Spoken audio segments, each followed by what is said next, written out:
एक बार भगवान शंकर और पार्वती माता शिवलोक में बैठे थे। उनकी दृष्टि से गुरुकुल में पढ़ रहे देवगणों पर पड़ी। शिवलोक में शिक्षा प्राप्त करने वाले देवता कुछ नए काम के लिए मांगने लगे।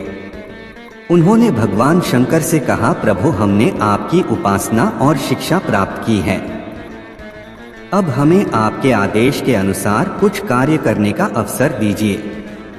भगवान शंकर ने ध्यान में पढ़कर कहा, तुम लोग एक नगर में जाओ और वहां एक बड़े और गहरे कुंड में जाकर एक मंदिर के आसपास भिक्षा मांगने के लिए जाओ।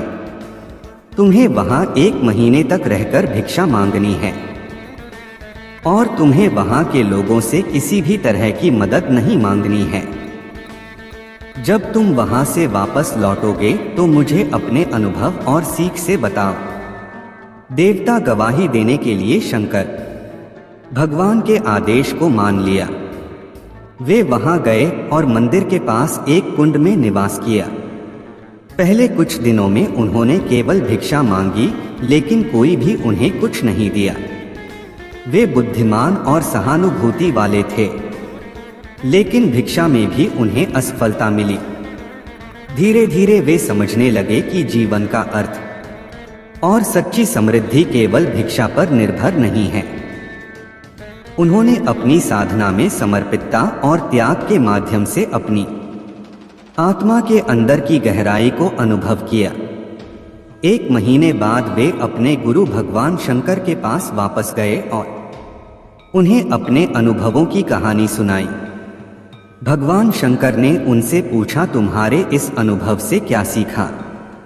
देवता ने कहा, प्रभु, मैंने यह सीखा कि सच्ची समृद्धि और आनंद भिक्षा में नहीं, अपनी आत्मा के अंदर की गहराई में छुपी है। भिक्षा केवल एक उपकरण है। जीवन की सच्ची महिमा और समझने का स्रोत वहां से नहीं आता। इस कहानी से हमें यह सीख मिलती है कि वास्तविक समृद्धि और आनंद अपने अंदर की खोज और आत्मसमर्पण में है, न कि बाहरी वस्तुओं में। इसे यह भी संदेश मिलता है कि हमें अपने जीवन को समर्पित करना और अपने आत्मा के साथ संवाद में रहना चाहिए, जो हमें असली समृद्धि और पूर्णता की दिशा में ले जाता है। एक दिन उन्होंने एक गांव में रुककर विश्राम किया। वहां के लोग भगवान शंकर के आगमन की खुशी में उनका स्वागत करने के लिए बड़ी उत्साहित थे। एक समृद्ध व्यापारी ने उनको अपने घर में आमंत्रित किया और विशेष प्रसाद समर्पित किया। भगवान शंकर और पार्वती माता ने सभी लोगों के साथ भोजन किया और गांव की सुंदरता का आनंद लिया। उन्होंने वहां के लोगों से बात की और उनके जीवन के विभिन्न पहलुओं से परिचित हुए। जब भगवान शंकर और पार्वती माता ने अपनी यात्रा को जारी रखने का निर्णय लिया तो गांव के लोग उनसे श्रीकांत नामक एक युवक को बचाने के लिए विनती करने लगे।